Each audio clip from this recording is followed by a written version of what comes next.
Hello. Welcome back to this super hit new series, Quotes for Artists Explained, Epictetus, Part 2. Let's get into it.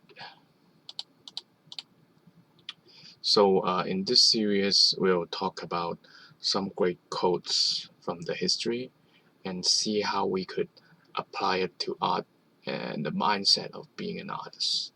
So, number one for today is seek not the good in external things, seek it in yourself. So for this one, when I was first started in art, I always want to find out that, hey, where is that magical brush that Kim Jong-ji used, right? And what's this tutorial? After watching this, I'll be so good, right? It's from external stuff. I need a intuos Pro 40-inch, 50-inch, 100-inch to be good, right? Because that artist use intuos Pro stuff, right? They use Cintiqs, right? I don't have a Cintiq. No. They all doesn't matter, right? The art is as good as you make it within you, from inside you, right?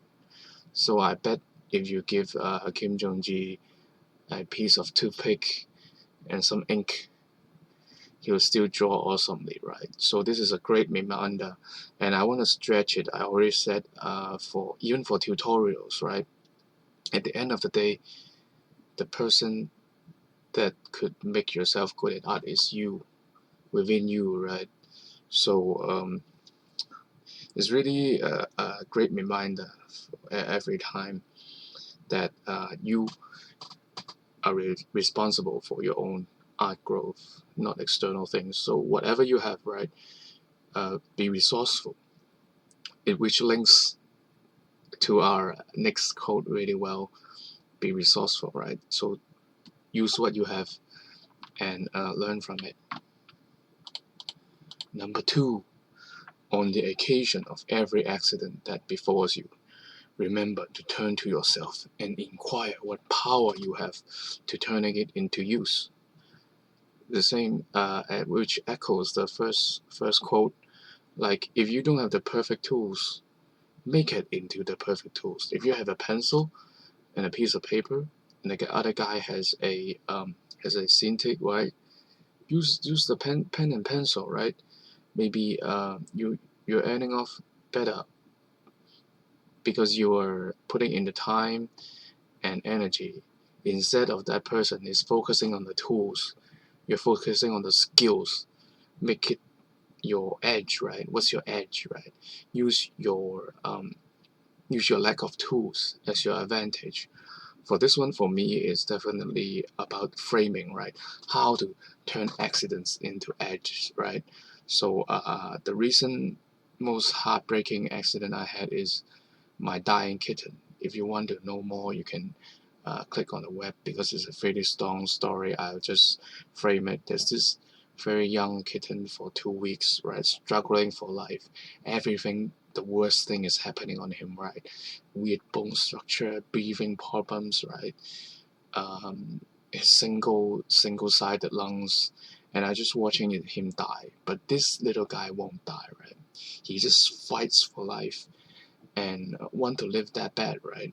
So if a little kitten can, I'm using that for my advantage, right? If a little kitten loves life that much, with that much misfortune on him, how am I not nurturing life, not grateful for life?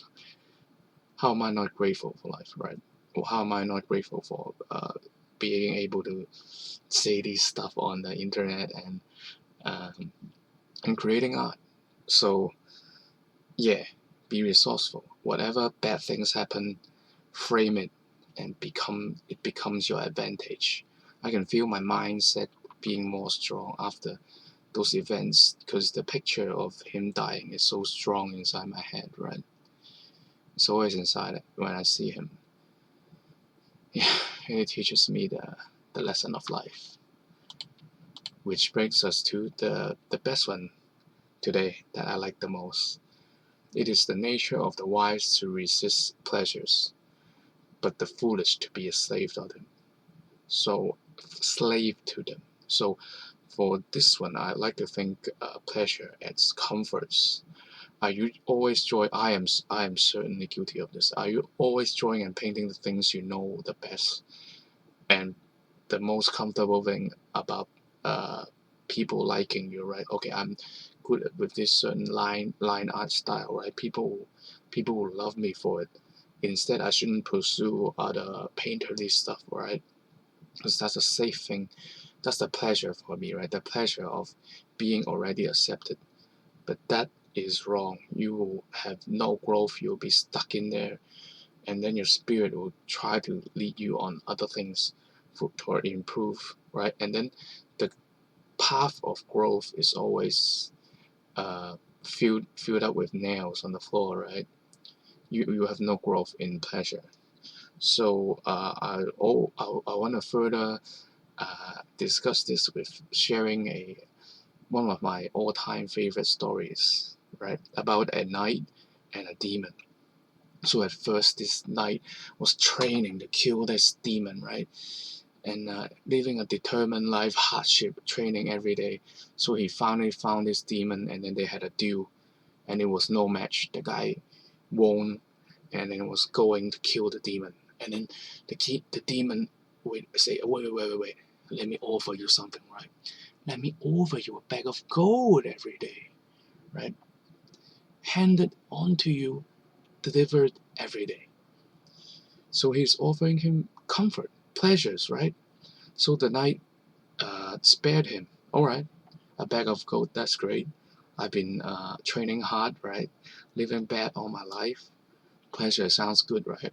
So every day for a long time, the knight will have a bag of gold to spend on food, or God knows whatever, right? A Nintendo Switch, right? Buys PS4, and then go on holiday trips, things like that. Buy a car, right? So imagine how he's living, right? He's living in the comfort, pleasures, right? So after a long period of time of living in pleasure, imagine how he becomes, right? He becomes weak. And then one day suddenly the demon didn't give him any gold, right? So the knight went all angry. Hey, where's my gold? This guy ripping me off, right? So he went to the demon, and then, as you have all guessed, is no match this time. They had a fight, right? And it ended just as quick as the last time, but this time it's the demon winning, right? The demon has killed him with pleasure. Pleasure makes you weak. So by this, I would like to end today's quote sharing on this point. So beware of pleasures, they make you weak. Growth is always on the hard side, right? Right. Don't want to sound too zen. And that's all for today. If you like it, you can click the link below for the blog. There will be more content there. If not, I'll see you guys later. Ciao.